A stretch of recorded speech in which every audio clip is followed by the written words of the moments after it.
안녕하세요. 건강 365 아나운서 최인경입니다. 소변에 거품이 생길 때가 있죠.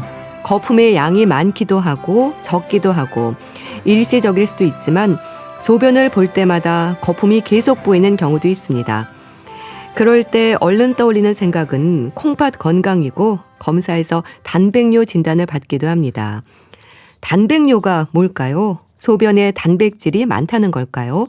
건강에는 어떤 영향이 있을지 잠시 후에 살펴봅니다. 그리고 당뇨병으로 관리 중인 분들이 신경 써야 하는 생활 습관에 대해서도 알아보겠습니다. 건강 365 밀크의 Come to me 듣고 시작하겠습니다. KBS 라디오 건강 365 함께하고 계십니다. 건강검진 결과에서 단백뇨가 보인다는 말을 들으면 신경 쓰이죠. 콩팥에 이상이 생겼나 걱정을 하는데요. 단백뇨가 콩팥 건강에 이상을 알리는 신호일까요? 한림대 강남성심병원 신장내과 김도형 교수에게 도움 말씀 듣겠습니다. 교수님 안녕하세요. 네, 안녕하세요. 네, 반갑습니다. 일반인의 입장에서는요, 소변에 거품이 생기면 단백뇨인가 콩팥이 안 좋아졌나 생각합니다. 이럴 수 있는 건가요? 네. 소변에 거품이 보인다고 해서 네. 곧바로 단백뇨라고 단정할 수는 없습니다. 하지만 이전보다 거품이 많아졌고 네. 두껍고 오랫동안 남아있다면 단백뇨 가능성을 생각해 볼 수 있는데요. 네. 특히 이런 변화가 반복되면 단순한 현상으로 넘기지 말고 소변 검사를 받아보는 것이 좋습니다. 네. 지속적인 거품료는 소변 속의 단백질과 관련될 수 있고 경우에 따라서는 콩팥 질환의 신호일 수도 있습니다. 네. 사실 소변에 거품이 생길 때가 있잖아요. 소변을 오래 참았다가 화장실에 갈 때 거품이 보이는데 어쩌다 한번 경험하기도 하거든요. 이런 경우는 걱정하지 않아도 될까요? 네, 그럴 수 있습니다. 네. 정상적인 상황에서도 거품은 생길 수 있는데요. 네. 예를 들어서 소변을 오랫동안 참았다가 한 번에 세게 보면 거품이 생길 수도 있고 네. 소변에 수분이 부족해서 몸에 수분이 부족해서 소변이 진하게 나타날 때도 그럴 수 있습니다. 네. 혹은 변기한 세정제나 무리 상태 때문에 거품이 더 많아 보이기도 하는데요. 이런 경우는 대개 거품이 금방 사라지고 매번 반복되지 않는 경우가 많습니다. 그래서 네. 중요한 건 거품이 있느냐 없느냐 하기보단 거품이 자주 반복되는지 오랫동안 남아있는지가 중요할 것 같습니다. 네. 단백뇨를 의심할 수 있는 거품의 증상이랄까요? 어떤 특징이 있습니까? 네, 아까 조금 얘기를 드리긴 했는데요. 네. 단백뇨가 의심되는 거품은 보통 양이 많고 촘촘하고 쉽게 사라지지 않고 또 반복적으로 보이는 경우가 많습니다. 네. 가끔씩 좀 생겼다가 금방 사라지는 그런 거품은 흔히 보일 수 있지만 네. 매번 비슷하게 보이고 물 위에 거품층처럼 이렇게 조밀하게 남아있으면 한 번쯤은 이게 정말 단백뇨에 의한 거품뇨인지 확인이 필요합니다. 물론 네. 거품만으로는 진단할 수 없고요. 네. 최종적으로는 소변 검사를 통해서 확인을 해야 합니다. 네. 그러니까 단백뇨라는 게 혈액 내의 단백질이 소변에 섞인 거라고 하셨는데요. 그런데 단백뇨가 평소에도 소변으로 단백질이 빠져나오긴 하지 않나요? 거품의 양도 문제가 되는 걸까요? 네, 맞습니다. 정상인도 아주 소량의 단백질은 소변으로 나올 수 있습니다. 네. 문제는 그 양이 비정상적으로 이제 많아지는 경우인데요. 건강한 콩팥은 이렇게 소량의 단백질은 빠져나갈 수 있긴 하지만 네. 다량의 단백질이 많이 빠져나가지 않도록 잘 이렇게 막아주는 게 콩팥의 역할이고 콩팥 필터의 역할인데 이러한 콩팥 필터에 기능 이상이 생기면 네. 알부민 같은 단백질이 소변으로 이제 새어나오게 되는 거죠. 네. 그래서 단백뇨는 있다 없다도 중요하긴 하지만 또 얼마나 많이 나오는지 양이 얼마나 되는지 중요한데요. 그거를 확인하는 게 일반적으로 소변, 알부민, 크레아티닌 비율 이런 거라고 얘기할 수 있습니다. 네. 콩팥 기능에 문제가 생기면 또 거품의 양이 많아질 수도 있는 거군요. 네. 단백뇨가 콩팥병뿐 아니라 전신 질환이 원인일 수 있다는 건 맞는 얘기일까요? 네, 맞습니다. 네. 단백뇨는 꼭 콩팥만의 문제라고 볼 수는 없습니다. 가장 대표적인 것이 당뇨병과 고혈압이고요. 그 이외에도 자가면역성 질환, 감염, 일부 혈액질환 등과 같은 전신질환 때문에도 이렇게 단백뇨가 생길 수 있습니다. 네. 즉 단백뇨는 뭐 하나의 병명이라기보다는 네.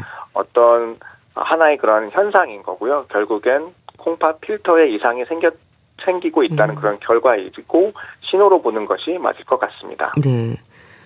원인에 따라서 단순성으로도 구분이 된다면서요. 이건 어떤 의미일까요? 일시적인 걸 말하는 건가요? 네. 쉽게 말하면 일시적이고 비교적 양성인 단백뇨를 말하는 거고요. 네.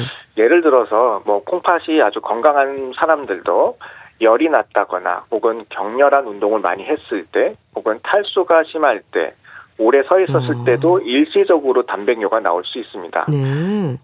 이런 경우는 뭐 원인이 사라지면 즉 뭐 열이 가라앉는다든지 좀 운동을 쉬거나 이러면 다시 정상으로 돌아오는 경우가 많고요. 네. 그래서 단백뇨가 한 번 나왔다고 바로 큰 병으로 연결하기보다는 네. 반복적으로 이렇게 거품뇨가 나오는지 확인하고 지속되는지 보는 것이 중요합니다. 네. 거품이 자주 반복이 되는지 오래 남아있는지 이런 부분들을 살펴야 되는 거군요. 네. 그렇다면 질환으로 인한 단백뇨가 문제가 되는 건데요.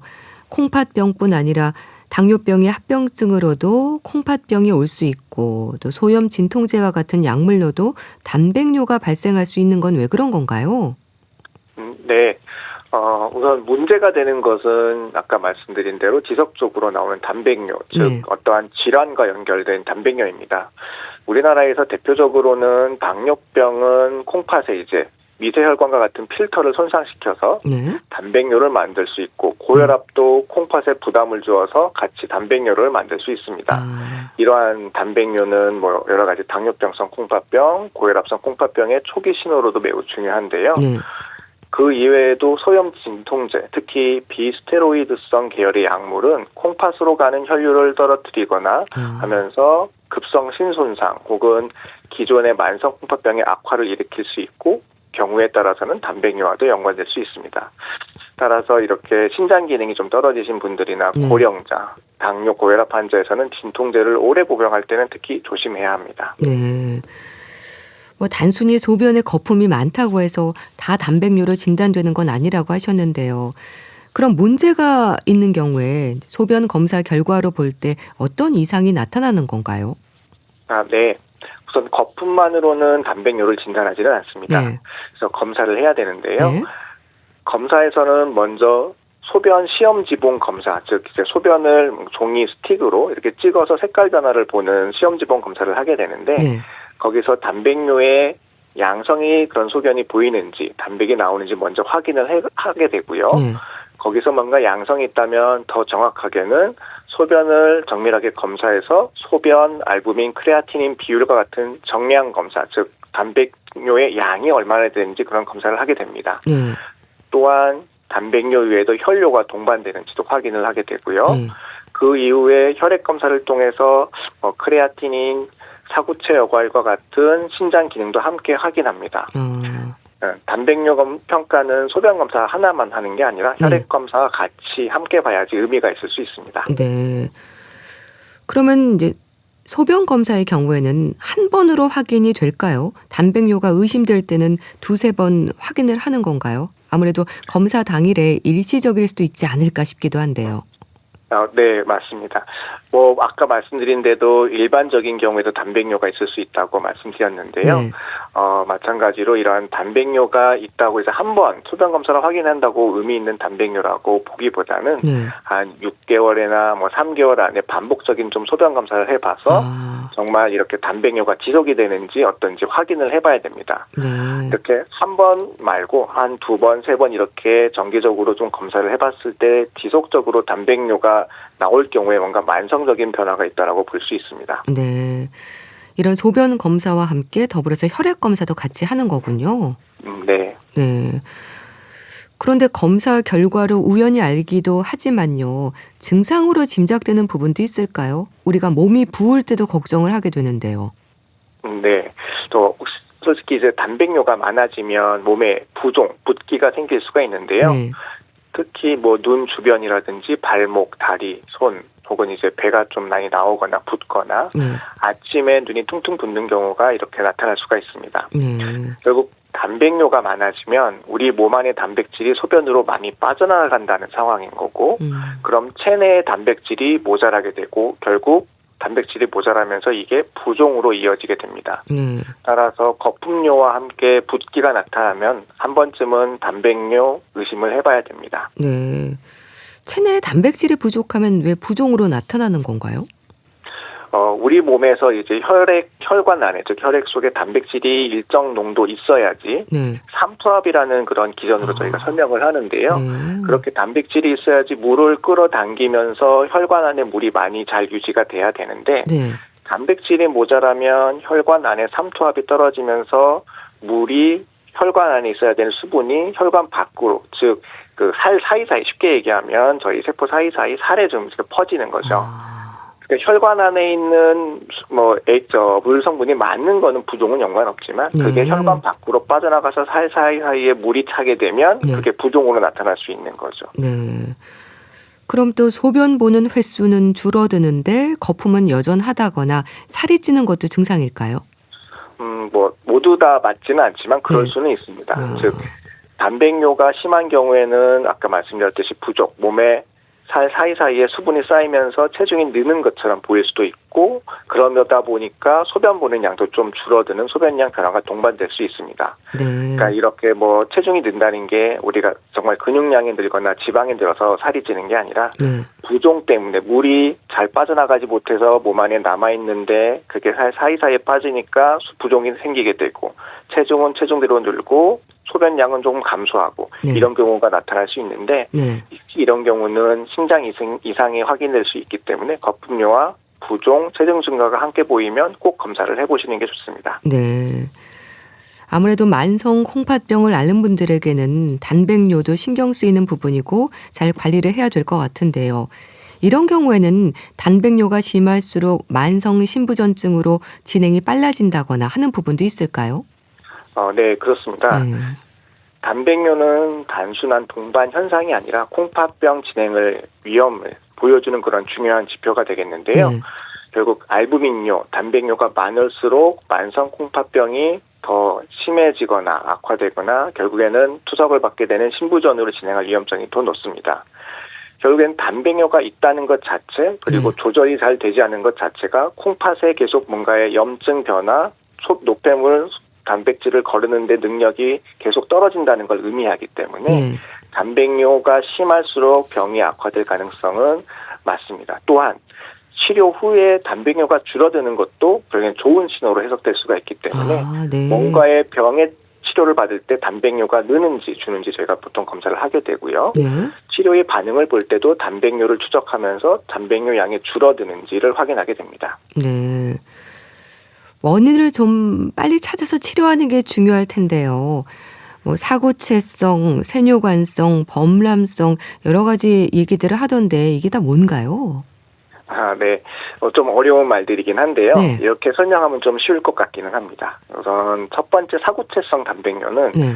직접 사구체라는 게 우리 몸의 혈액 속에 있는 노폐물을 걸러내고 하는 그런 구조를 사구체라고 하는데 네. 정말 콩팥에 병이 생겨서 나타나는 그런 단백뇨일 경우를 사구체성 단백뇨라고 쉽게 말씀드릴 수 있습니다. 네. 즉 콩팥에 이제 필터망이 아주 조밀조밀한 그런 구멍들이 있는데 그런 구멍들에 뭔가 문제가 생겨서 필터에 문제가 생겨서 단백질이 새는 경우를 사구체성 단백뇨라고 하고요. 네.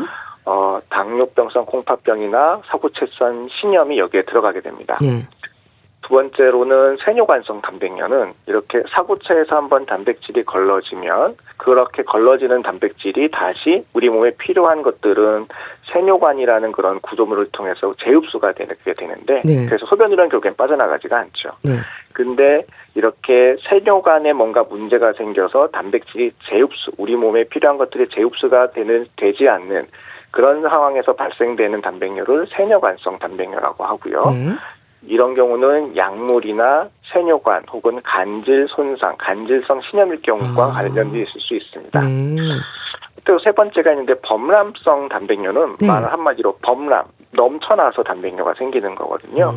그러니까 우리 몸의 혈액암 같은 경우는 비정상적으로 특정 단백질을 많이 만들어나게 됩니다. 네. 혈액암일 경우에 그런 특정 단백질이 많이 만들어지면 콩팥에서는 계속 우리가 재흡수를 하고 걸러내지, 그러니까 빠져나가지 못하도록 잡아두는 능력이 필요한데 그것보다 더 넘어서게 단백질이 많아지다 보니까 네. 범람하면서 소변으로 단백질이 빠져나가는 거죠.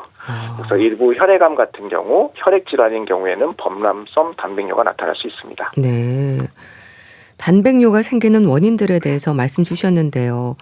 이런 원인에 따라서 치료에 쓰이는 약물이 달라질 수 있을까요? 네, 완전히 달라지게 됩니다. 그렇군요. 네, 결국에는 원인 질환에 맞춰서 치료를 해야지 그 진단이 정확하고 거기에 맞는 치료를 해야지 병이 치료가 되는 거잖아요. 네. 그래서 단백뇨 자체를 줄이는 치료도 중요하긴 하지만 아까 말씀드린 세 가지 큰 원인들을 잘 확인을 해서 거기에 맞춰서 당뇨병이 원인이면 철저한 혈당 조절, 단백뇨를 줄일 수 있는 약제를 쓰고 네. 고혈압이 원인이면 철저한 혈압 조절을 해야 되고 만약에 사고체성 신염이면은 면역 억제 치료를 해야 될 수 있고 네. 뭐 약물 때문에 단백뇨가 생기는 것 같다라면 원인 약제를 중단하는 등 이렇게 여러 가지 원인에 대한 치료를 하는 게 가장 중요합니다. 네. 치료나 관리를 위해서도 그렇고요. 예방을 위해서도 일상에서 지켜야 하는 부분들이 있을까요? 네, 우선 아무래도 우리나라 뭐 통계를 보면은 콩팥 기능이 나빠지는 말기 신부전의 원인의 가장 첫 번째가 당뇨병성 콩팥병, 두 번째가 고혈압성 콩팥병입니다. 세 번째는 사고체성 신염인데, 그러니까 첫 번째로는 당뇨병, 혈압 있으신 분은 철저하게 혈압과 혈당을 잘 관리하는 게 가장 중요하고요. 네. 두 번째로는 정기적으로 소변 검사를 받아서 단백뇨가 없던 게 생기는지 확인하는 게 중요하고, 네. 세 번째로는 약물 중에도 특정 약물들은 신장에 뭔가 기능을 떨어뜨리는 그런 부작용이 있을 수 있는 약물이 있기 때문에 네. 약을 함부로 드시지 않는 게 중요하겠습니다. 그 이외에 생활 습관으로는 짜게 드시지 말고 금연하고 적정한 체중을 유지하고 탈수를 피하는 것이 좋고요. 진통제를 습관적으로 오래 드시는 거는 좀 피하는 것이 좋겠습니다. 네. 당뇨병이나 고혈압과 같은 만성 질환으로 관리 중인 분들은 주기적으로 단백뇨를 확인하는 게 좋겠네요. 네. 앞서 말씀드린 대로 단백뇨 양이 많아진다는 거는 결국에는 콩팥병이 진행된다는 걸 의미를 하는데요. 네. 당뇨병, 고혈압은 단백뇨와 만성 콩팥병의 가장 중요한 위험 요인이고 그리고 당뇨병 환자에서 소변 검사를 통한 단백뇨가 나오는지 안 나오는지를 보는 거는 초기 콩팥병을 진단하는 데 매우 중요합니다. 따라서 증상이 없더라도 정기적으로 소변 검사와 혈액 검사를 받아서 이렇게 없던 당뇨병성 콩팥병 혹은 고혈압성 콩팥병이 생기는지 확인하기 위해서도 정기적인 소변 검사가 필요합니다. 네. 단백뇨에 대한 오해도 있지 않을까요? 일반인들은 좀 익숙하진 않거든요. 그래서 이제 단백뇨에 대한 오해라고 하기보다는 이제 거품뇨에 대한 오해일 수도 있을 것 같은데요. 네. 저도 외래로 환자로 오시는 분들을 보면 소변에 거품이 많이 나와요라고 이렇게 오시긴 하는데 모든 분들이 다 단백뇨가 있지는 않습니다. 아까 말씀드린 대로 소변에 우리가 물이 고여 있는 데서 물방울이 떨어지면 뭔가 물 거품처럼 생길 수 있듯이 주방세제 풀어놓는 설거지를 할 때도 주방세제가 풀어있는 물에 물방울이 떨어지면 거품이 생길 수 있듯이 뭔가 세정제를 쓰는 변기에 소변을 보거나 혹은 농축된 소변을 보면 일시적으로 거품뇨를 보일 수가 있어서 너무 걱정하실 필요는 없다는 거고요. 혹시나 이런 것들이 반복이 되면 단백뇨가 있는지 없는지 소변 검사를 한번 받아보시면 좋을 것 같습니다. 네.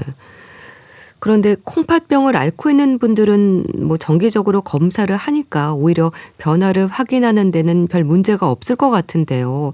네. 콩팥병이 없는 경우에는 어떨까요? 소홀하기 쉽지 않을까요? 그렇죠. 그래서 이 단백뇨라는 거는 아까 말씀드린 대로 콩팥 질환의 초기 증상일 수가 있고 단백뇨를 있는 점 확인하는 게 가장 중요합니다. 그래서 우리나라에서는 모든 건강검진의 항목에 단백뇨 검사가 꼭 들어가 있습니다.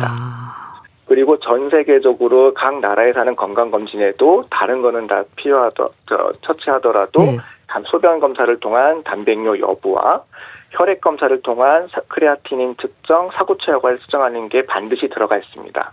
따라서 평상시에 약도 안 드시고 병이 없다 하더라도 정기적으로 회사가 됐든 나라에서 건강검진을 해주는 그런 항목이든 간에 정기적으로 건강검진을 받는다면 1년에 한 번, 2년에 한 번 정도는 소변 검사를 받아보시게 되는 거고 결국에는 단백뇨가 있는지 없는지 정기적으로 검사를 하는 그런 좋은 방법이 될 것 같습니다. 네. 그러니까 건강검진에서 단백뇨 검사가 꼭 들어있다라고 말씀 주셨는데요. 네. 건강검진에서 단백뇨 소견을 받으면 다시 검사라는 말을 듣습니다. 그럼에도 방치하면 건강에 어떤 위험으로 이어질까요? 1, 2년 사이에는 아무 일이 없을 것 같기도 한데 어떻습니까? 네, 물론 단백뇨라는 거는 콩팥 질환의 아주 초기여서 네. 이게 처음에 단백뇨가 1단계 양성으로 건강검진에서 나왔는데 네. 이제 잊어버리시고 쭉 계시다가 다음 해에 또 1단계 양성으로 나와서 검사 받으러 오시는 분도 계시거든요. 네. 그런 경우에는 솔직히 그 정도의 기간이나 가면은 콩팥병이 막 진행을 하지는 않겠지만 네. 만약에 이런 것들이 누적이 되어서 검사를 받지 않는다거나 5년, 10년 뒤에 이렇게 뭔가 자기도 모르는 콩팥병에 숨겨져 있는 걸 모르고 있다가 결국에는 증상이 나타나서 오게 되는 환자들이 있고 부종이 생긴다든지 네. 거품료가 심해서 그래서 그런 환자들이 와서 자만히 여쭤보면 건강검진은 꼭 받으시기 때문에 네. 건강검진 언제 받아보셨어요? 그러면 예전에 몇 년 전에 건강검진 받았는데 단백뇨가 약간 의심된다고 했었는데 네. 무시했었습니다라고 하시는 분들이 종종 계십니다. 네. 따라서 1, 2년 사이에는 크게 변화가 없을 가능성이 많지만 이게 누적이 돼서 5년, 10년 뒤에는 뭔가 콩팥에 변화가 있을 수 있기 때문에 무시하지 마시고 뭔가 콩팥 기능이 이상이 있다 건강검진을 다시 한번 정확하게 체크를 해봐야 된다는 그런 검진 소견이 있다면 네. 한 번쯤은 시간 내셔서 병원에서 소변검사를 받아보는 게 좋겠습니다. 네. 이 콩팥도 한 번 망가지면 회복이 어렵잖아요. 단백뇨를 비롯해서 콩팥 건강을 의심할 수 있는 수치들도 짚어주시면 좋겠어요. 아까 말씀드린 대로 소변으로서는 콩팥 건강을 확인하는 방법은 크게는 간단하게 두 가지입니다. 네. 혈액 검사와 소변 검사가 있고요. 그다음 소변 검사를 항목을 본다 그러면 말씀드린 대로 오늘 주제인 단백뇨라는 항목이 있고 네. 그 이외에도 혈뇨라는 항목이 있습니다. 그래서 콩팥 기능이 이상이 생기고 콩팥에 뭔가 병이 생기면 미세 혈뇨가 나올 수 있거든요. 눈에 보이지 않는 혈뇨가 소변 검사에서 나오는지 확인하는 항목이 또 있고요. 네. 그 다음에 혈액 검사로 들어간다 그러면 아까 말씀드린 대로 건강검진의 항목에 있는 혈액 속의 크레아티닌 농도를 보는 검사 체크를 꼭 하시고 그거에 따라서 계산되어지는 사구체 여과율. 즉 사구체라는 거는 아까 말씀드린 대로 우리 몸에 노폐물을 걸러내는 필터 역할을 하는 구조물인데 그러한 사구체의 여과율, 노폐물을 얼마나 잘 여과시켜주는지 그런 비율을 확인하시고 이게 60점 이상 되는지 확인을 하는 게 중요합니다. 네, 알겠습니다. 자, 오늘은 단백뇨가 건강에는 어떤 영향이 있을지 살펴봤는데요. 한림대 강남성심병원 신장내과 김도형 교수와 함께했습니다. 감사합니다. 네, 감사합니다. KBS 라디오 건강365 함께하고 계신데요. 신효범의 사랑하게 될 줄 알았어 듣고 다시 오겠습니다. KBS 라디오 건강365 함께하고 계십니다. 당뇨병으로 관리 중인 분들은 뭘 먹을까, 뭘 먹었더라 늘 음식이 걱정입니다. 치료제와 함께 식습관이 중요하기 때문인데요. 뭘 어떻게 얼마나 먹어야 할까요? 가톨릭대 인천성모병원 가정의학과 서민석 교수에게 도움 말씀 듣겠습니다. 교수님 안녕하세요. 네, 안녕하세요. 당뇨병으로 치료 중인 분들은요. 특히 음식에 신경을 쓰고 조심합니다. 중요하죠? 맞습니다. 네. 당뇨병은 고혈압, 이상지질혈증과 같은 다른 만성질환에 비해서 식사에 직접적인 영향을 받거든요. 네. 그래서 약물치료만큼이나 식사 조절이 중요한 부분이 맞습니다. 그런데요. 지나쳐도 문제지만 또 부족해도 문제이지 않습니까? 먹는 것에 이렇게 제한이 따르기 때문에 영양결핍으로 이어질 수도 있을 것 같은데 어떨까요? 당뇨 환자분들이 가장 큰 실수라는 것 중에 하나가 식사 조절을 잘 못하는 건데요. 네. 환자의 상태에 따라서는 덜 먹어야 되는 사람도 있고 더 먹어야 되는 사람이 있거든요. 물론 탄수화물을 좀 줄이고 당 지수가 낮은 음식으로 대체하는 건 공통된 사항이긴 하지만 사실 개인별 식사 관리는 차이가 있다는 거죠. 근데 이제 대부분 당뇨 환자는 극단적으로 안 먹으려고 한다는 점이 문제입니다. 아무리 당뇨 환자라고 해도 탄수화물은 필요한 건데 필요한 만큼 혈당 조절이 되는 만큼의 섭취는 해야 되는데 아예 안 드시거든요. 그리고 탄수화물과 함께 모든 음식을 다 줄여버립니다. 그러다 보니 거의 쫄쫄 굶어서 살도 빠지고 결국 혈당도 떨어지기는 하는데 영양이 부족해지면서 건강은 나빠질 수 있다. 그래서 당뇨 영양 상담이나 네. 주치의와의 상담을 통해서 식단 조절을 어떻게 할 것인지 상의를 하는 게 필요합니다. 네. 식사 조절이 중요하다고 하셨는데요. 식이요법은 당뇨병 치료에 꼭 필요한 부분일 겁니다. 특히 부족하기 쉬운 영양소가 있을까요? 맞습니다. 이제 크게 보면 식사 조절을 하면서 부족해지는 영양소도 있고요. 네. 당뇨 약을 복용해지면서 부족해지기 쉬운 네. 영양소도 있거든요.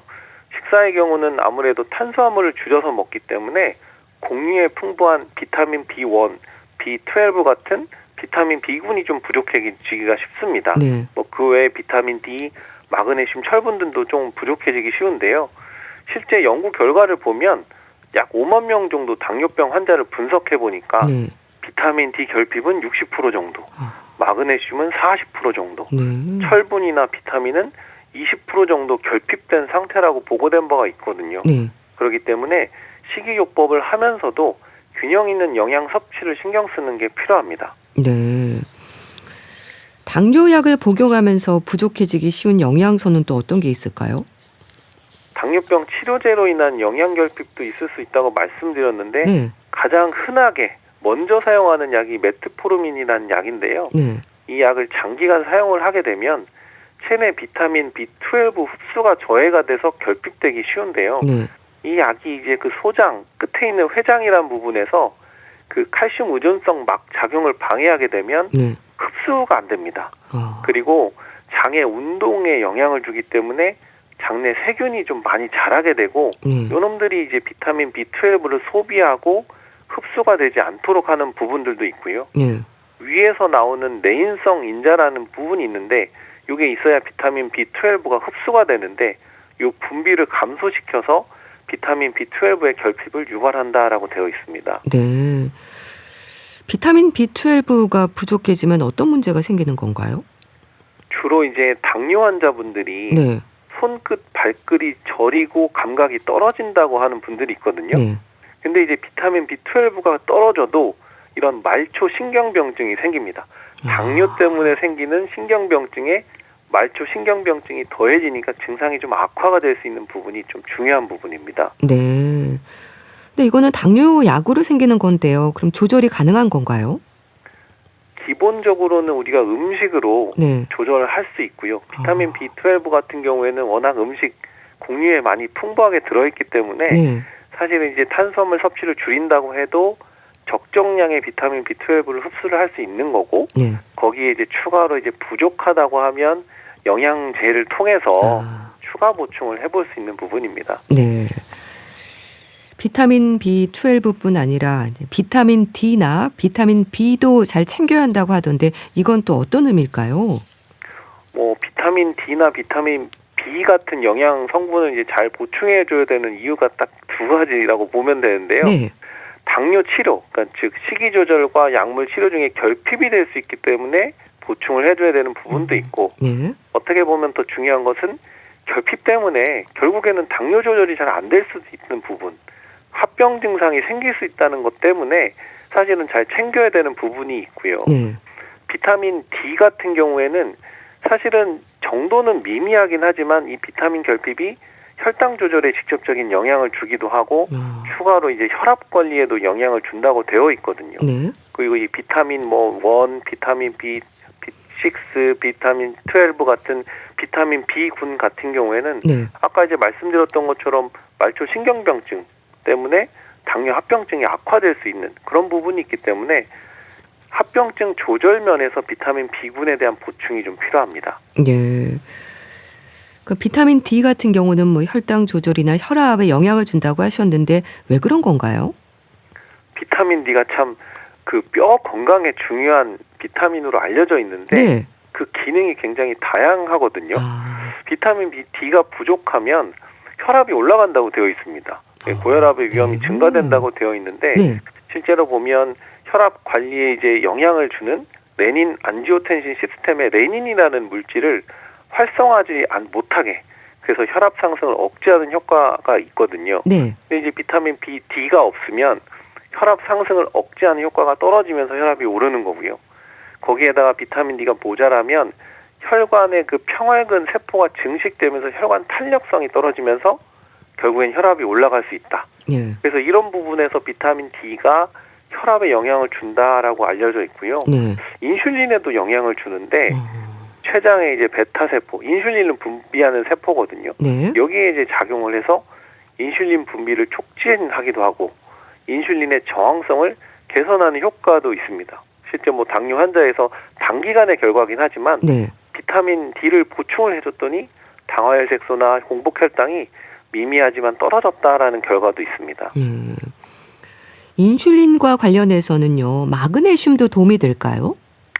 당뇨 조절에서 중요한 게 두 개인데 인슐린이 잘 분비되는 것과 네. 인슐린의 기능이 정상인 게 중요한 거거든요.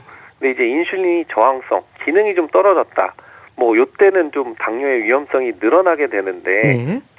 인슐린 저항성 이거 개선하는 게 중요한 부분이거든요. 근데 네. 이 마그네슘이라는 게 인슐린이 세포 내로 포도당을 흡수하는 것을 돕는 그 신호 전달 보조인자거든요. 네. 그래서 마그네슘이 충분히 공급이 되면 인슐린의 저항성을 줄여서 혈당 조절에 도움이 됩니다.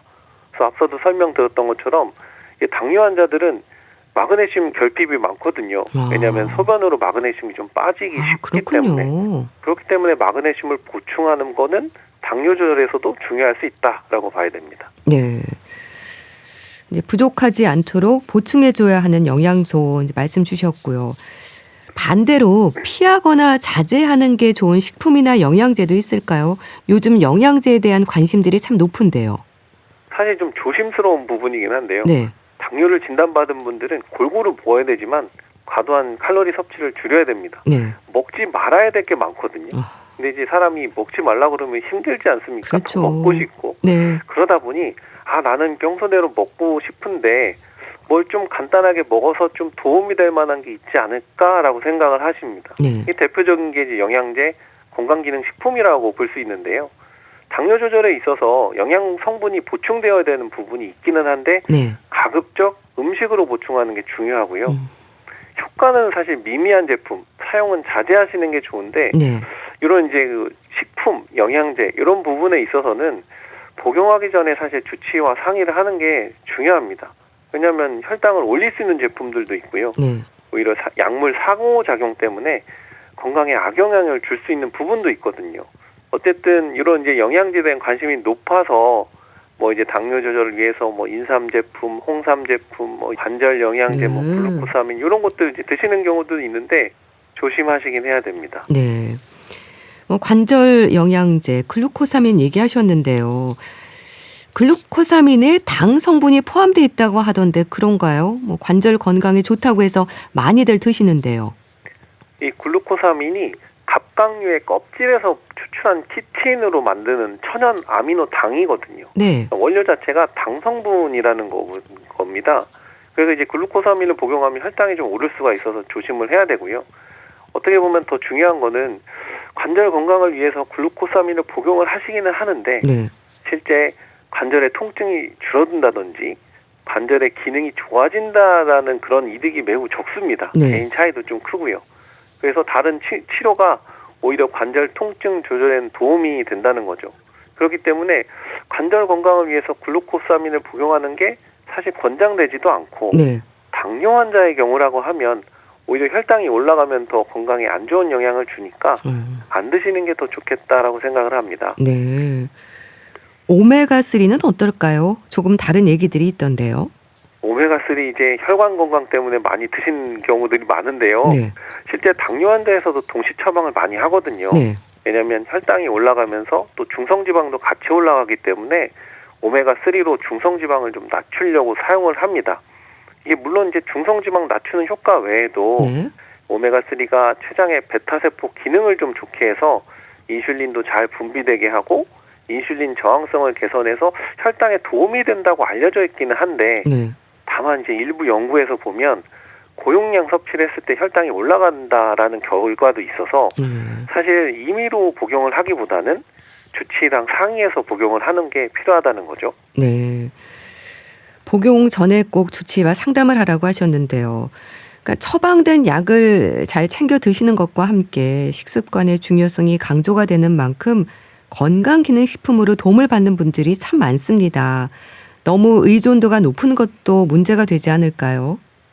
결국 이 당뇨 관리는 꾸준한 생활 습관의 변화, 참 힘들고 지루한 과정을 반복해야 되다 보니까 네. 참 하기 싫습니다. 간편하게 그냥 건강기능식품 먹으면 안 아무래도 될까라고 그렇죠. 네. 네, 생각을 하는 경우들이 많은데 사실 약을 복용하지 않고 건강기능식품이나 천연식품 이런 것들로 혈당 조절을 하는 거는 사실 잘못된 생각이시고요. 네. 기본적인 생활습관 조절과 약물 치료가 가장 중요한데 건강기능식품은 어느 정도 도움을 받을 수 있다. 중요한 치료를 대신할 수 없다라는 정도만 생각을 하셔야 됩니다. 네. 천연식품은 좋지 않을까 기대하는 분들도 있는데 이건 어떨까요? 천연식품도 사실 많이 쓰는 방법이긴 한데요. 네. 사실 대표적인 게 뭐 여주니, 돼지감자니, 뽕잎, 양파 이런 것들이 있거든요. 네. 그래서 일부 성분은 천연 인슐린이라고 혈당을 좀 떨어뜨리는데 실제 도움이 된다는 연구 결과도 있고요. 뭐 돼지 감자 같은 경우에는 이게 이제 우리가 일반적으로 쓰는 곡류에 비해서는 네. 이눌린이라는 성분이 많아서 혈당이 좀 급격하게 오르지 않아서 대신하면 포만감을 주고 식사 관리에 도움이 된다. 이 정도로 알려져 있거든요. 네. 뭐 양파 같은 경우에도 혈관에 좀 도움이 되고 공복 혈당을 줄였다는 연구 결과도 있기는 한데 네. 분명 이 천연식품들이 혈당 관리에 도움이 되는 건 맞지만 중요한 거는 약물 치료나 생활습관 조절을 대신할 수는 없는 보조적이다. 네. 그래서 천연식품만으로는 해결할 수는 없다. 네. 그리고 오히려 과다 섭취를 했을 때는 설사, 복통, 복부, 팽만 이런 게 생길 수 있기 때문에 네. 주의가 좀 필요한 부분이 있습니다. 민간요법은 어떻습니까? 조심할 필요도 있지 않을까 싶은데요. 민간요법은 사실은 우연한 경험을 통해서 이게 효과가 있는 것 같아라고 이제 전해져 내려오는 방법이거든요. 네. 아직 검증되지 않았다는 문제가 있습니다. 네. 뭐 시중에서도 뭐 지압이니 단식, 자성요법 뭐 이런 것들도 있고 대부분 이제 음식들 뭐 달개비풀, 영지버섯, 알로에, 율무, 홍삼, 뭐 양배추 이런 것들 다양한데요. 네. 실제 이제 연구 결과를 보면 당뇨 있는 분들 74% 정도는 한 번씩은 해봤다고 하시더라고요. 네. 그중에 근데 80%는 효과가 없더라. 12%는 오히려 당뇨가 악화됐다라고 대답을 했습니다. 당뇨가 이제 완치되는 질환이 아니기 때문에 꾸준히 관리해야 된다는 점에서 보면 사실 이게 약을 계속 먹다가 이런 대체할 수 있는 방법을 찾게 되는 경우들이 있기는 한데요. 네.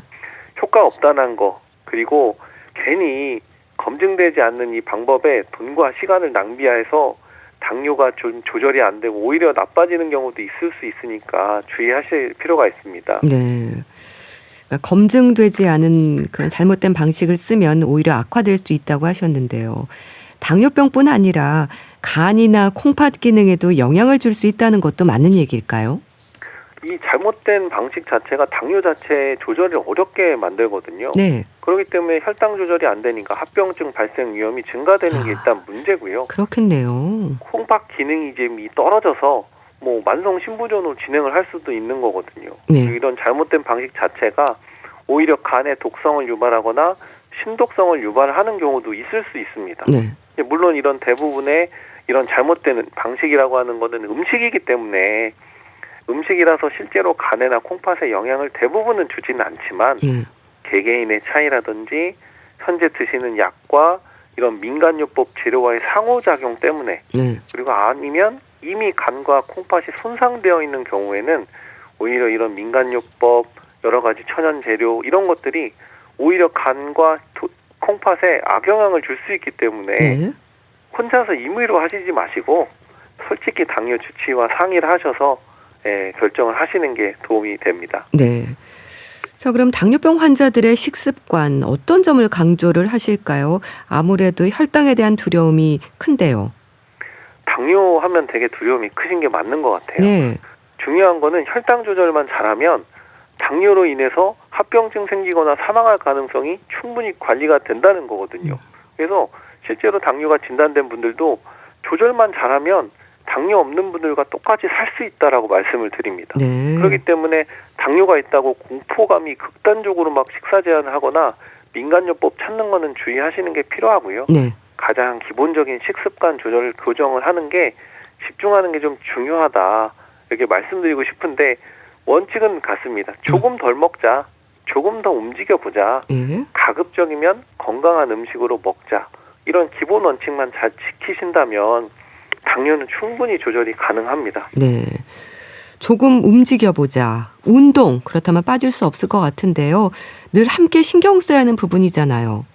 이게 당뇨가 생활 습관병이기 때문에 네. 사실 식습관 조절과 함께 운동이 필수라고 봐야 되거든요. 네. 그래서 운동을 통해서 규칙적으로 해줘야 섭취한 칼로리가 이제 소모가 되고요.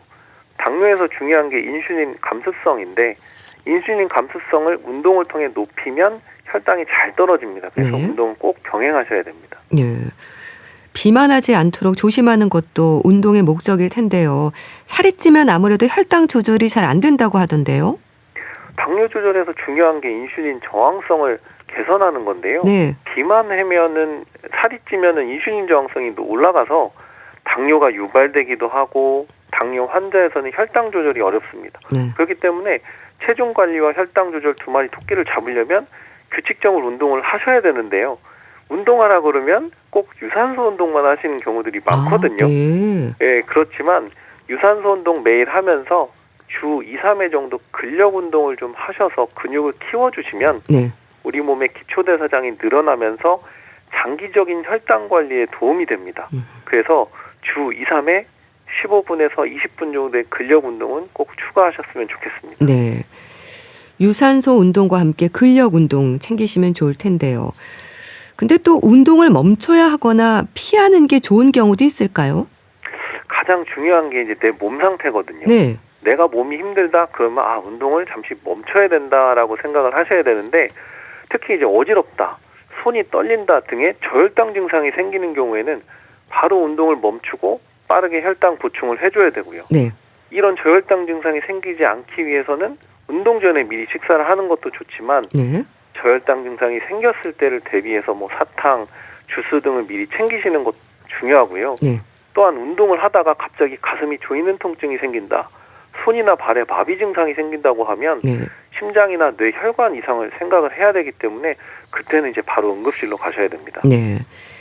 당뇨병으로 치료 중인 분들에게 꼭 강조하고 싶은 말씀 주시죠. 당뇨는 평생 관리가 필요한 생활 습관병입니다. 네. 그렇기 때문에 급하게 생각하지 마시고요. 즉 당뇨 관리는 로또가 아니라 예. 30년 만기 적금이라고 생각을 하시면 됩니다. 기본적인 식습관, 네. 운동 등 지루하고 힘든 순간이 쌓이고 쌓이면 건강한 습관이 되고 당뇨 조절이 잘 될 수 있다. 이걸 꼭 기억하셨으면 좋겠습니다. 네, 알겠습니다. 오늘은 당뇨병과 식생활 관리에 대해서 자세히 알아봤는데요. 가톨릭대 인천 성모병원 가정의학과 서민석 교수와 함께했습니다. 감사합니다. 네, 감사합니다. 성시경의 거리에서 보내드리면서 인사드릴게요. 건강365 아나운서 추인경이었습니다. 고맙습니다.